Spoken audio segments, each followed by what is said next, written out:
이인엽의 미국에서 보는 정치와 사회. 해리스 월즈팀의 강점은 무엇일까?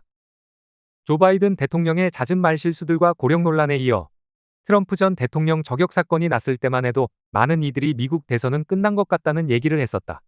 그런데 바이든이 전격적으로 사퇴하고 바이든, 해리스 캠프로 모인 후원금 처리 등 여러 가지 요인을 고려해서 해리스가 민주당 대선 후보로 부각되었다. 결국 민주당 내에서 압도적 지지로 해리스 부통령이 대통령 후보로 확정되고 팀 월즈 미네소타 주지사를 러닝메이트로 선택하면서 최근 상당한 지지율 상승세가 나타나고 있다. 정말 정치는 예측하기 힘든 생물이라는 게 실감나는 요즘 반전되는 선거 분위기를 정리해 보려고 한다. 바이든이 결국 재선을 포기한 뒤에는 민주당 지도부 측의 조직적이고 강력한 압력이 있었다. 트럼프가 당선되면 이민정책, 환경정책, 낙태와 여성인권, 경제정책, 외교정책 등 미국 정책과 정부의 기조를 돌이킬 수 없을 정도로 바꿔놓을 수 있다는 공포심. 그래서 이번에 트럼프가 다시 대통령이 되는 것만은 반드시 막아야 한다는 절박함 때문이다. 이민자들이 미국의 피를 오염시키고 있다라는 인종주의적인 발언, 그리고 취임 첫날 군대를 동원해 대대적인 불법 이민자 체포 작업을 벌여 미국 역사상 가장 큰 추방운동을 시작하겠다는 약속 등 트럼프는 강한 반이민 정책을 예고했다. 러시아와 싸우는 우크라이나 지원도 중단할 예정이고 중국의 위협이 고조되는 가운데 대만에 대한 미국의 방어의지에 대해서도 모호한 답을 내놓았다. 심지어 그는 나토 동맹국들이 제대로 분담금을 내지 않으면 러시아를 부추겨 뭐든 하고 싶은 대로 하게 만들겠다고 발언했다. 적국인 러시아가 동맹국을 침공하게 만들어서라도 분담금을 내게 하겠다는 말이라서 큰 논란을 일으켰다. 프로젝트 2025라고 보수 싱크탱크인 헤리티지 재단이 만든 미국 정부 개편안을 보면 트럼프주의가 어떻게 정부에 제도화될지 알 수 있다.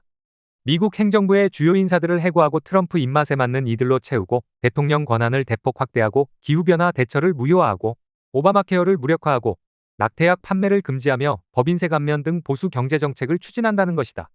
또 교육부를 해체하고 비판적 인종이론이나 워크에 맞서 보수 기독교적 가치를 사회에 주입하겠다는 내용을 포함한다. 논란이 일자 트럼프는 이에 대해 거리를 두고 있지만 이를 계획한 이들이 대부분 트럼프 행정부 인사들과 지지자들로 확인되었다. 트럼프는 피격 사건 이후 승리를 확신한 듯 다소 온건한 메시지를 내어놓자 혹시라도 이제 트럼프가 좀 더 성숙하고 대통령스러워진 것이 아닌가 하는 평도 있었다. 그런데 해리스가 후보가 되고 지지율이 반전되자 다시 해리스가 극자 후보이고 IQ가 낮다. 인도계인지 흑인인지 모르겠다.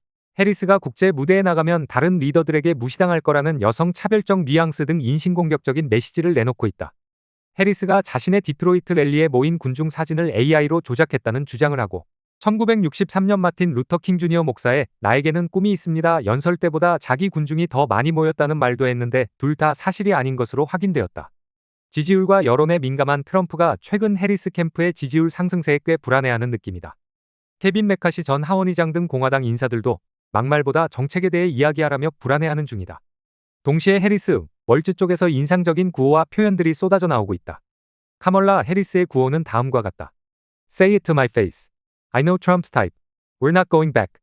팀 월즈의 구호는 다음과 같다. These are weird people. Thank you for bringing back the joy. 바이든의 잦은 말실수 등으로 생긴 고령 논란이 이제는 트럼프에게 해당하는 상황이고 트럼프는 어떤 이유인지 한동안 정면 토론을 피하면서 특유의 인신공격성 비난을 이어가는 와중에 해리스가 여유만만하게 웃으며 Say it to my face라고 외치고 청중이 함께 외치는 장면이 유명해졌다. 해리스의 I know Trump's type라는 표현도 유행이다. 검사와 캘리포니아 법무장관 출신으로 범죄에 강력 대처한 경력이 있기에 자신이 각종 유형의 범죄자를 다뤄봤고 트럼프 같은 유형을 잘 안다고 공언하는 발언은 이번 선거를 검사 해리스 대 범죄자 트럼프의 구도로 자리매김하려는 시도이다. 결국 오는 9월 10일 두 사람이 토론을 벌이기로 확정되었는데 퍽기대가 된다. 사실 해리스는 양면적인 캐릭터가 있는데 한편으론 트럼프가 Laughing Kamala라고 공격할 정도로 거침없고 쾌활한 웃음과 각종 행사에서 리듬을 타며 춤추는 모습, 코코넛 발언을 하고 폭소하는 모습 등으로 유명하다. 이런 것들이 재미있는 밈으로 젊은 층에게 어필하고 있다. 반대로 검사 커리어에서 오는 날카로운 질문으로 상대를 몰아붙이는 스킬도 상당하다. 지난 2020년 민주당 경선에서 과거 흑백 통합 문제에 대한 입장에 대한 집요한 추궁으로 바이든을 궁지에 몰아붙인 것이나 상원의원 시절에 청문회에서 브렉 캐버너 등에게 날카로운 질문을 던졌던 장면도 깊은 인상을 남겼다. 라핑 카말라와는 전혀 다른 웃음기 하나 없이 눈에서 레이저가 뿜어져 나오는 듯한 모습으로 토론하는 게 해리스의 또 다른 모습이다. 사실 미국 부통령은 선거 시에는 대통령 러닝메이트로 이후에는 대통령 유고시 대리 역할이 메인으로 별로 드러날 일이 없는 자리이다. 그런 점에서 해리스가 딱히 업적이 없는 것은 사실이나 앞으로 대선 토론 등에서 트럼프를 어떻게 다루는가에 따라 선거의 향방이 달라질 듯하다. 미네소타를 제외하고는 무명에 가까웠던 월즈가 부통령 후보로 부각하게 된 것은 인터뷰에서 그가 했던 "얘네들은 괴상한 놈들이다" 라는 말이 크게 작용했다. 트럼프에 대한 비판 중에 다소 평범해 보이는 이 표현이 왜 이렇게 폭발적인 반응을 가져왔는지 좀 의아할 수 있다. 이제까지 민주당 측은 트럼프를 민주주의를 무너뜨리는 독재자, 인종차별주의자, 반여성주의자 등으로 공격해왔다. 문제는 그렇게 비판을 받을수록 트럼프에게 더 힘이 실렸다는 것이다.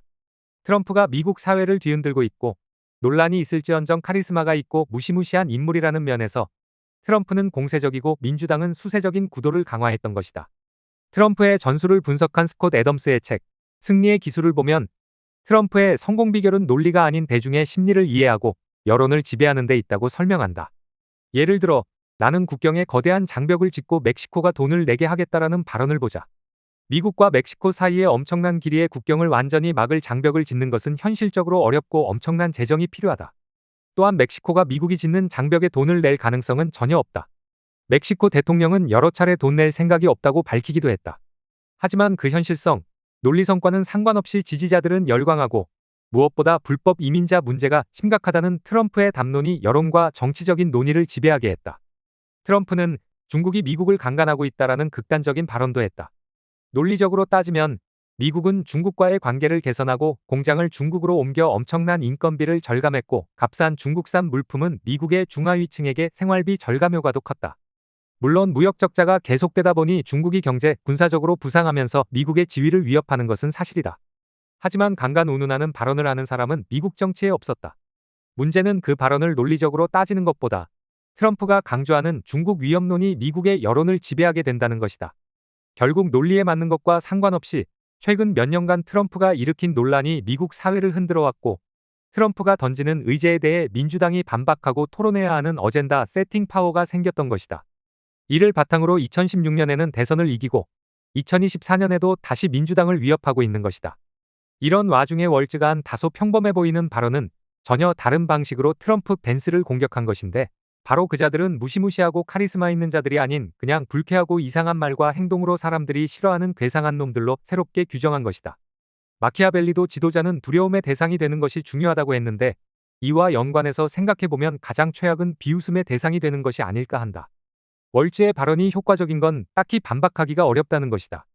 니들 괴상해라고 했을 때 아니다, 우리는 절대 괴상하지 않다라고 하는 상황이 이미 괴상한 뉘앙스를 풍기기 때문이다. 2편으로 이어집니다. 더 칼럼니스트